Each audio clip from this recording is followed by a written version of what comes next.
Sa pag-ampo sa Santos nga Rosaryo, naa dinha kanunay starring ang mahal nga Birheng Maria ug ang Ginoong Hesukristo. Syempre, first himon gyud ang profession of faith mo nang naikredo.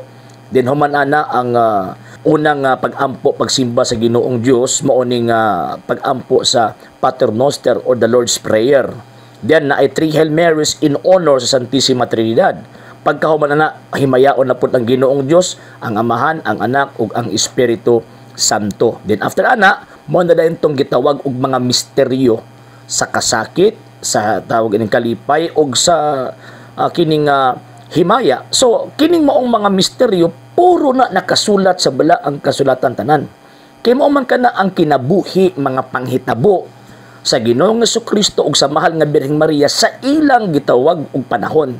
Apil pagani ang napay mga portion ginagmay nga mga portions nga naapil ang mga apostol katong pagsaka sa mahal nga Birheng katong pagkunsad sa balang espiritu ngadto sa gitawag og mga apostoles.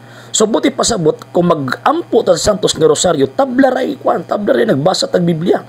Kaysa di mag-ampo ta ato ang ginapamalandungan ang mga nanghitabo ni Ginoong Hesukristo sa iyang pagluwas kanato. Muna every prayer nato maghimo tag meditation kung unsa ang kanang kaluoy gugma ni Kristo nga gihatag diya sa iyang gitawag iglesia.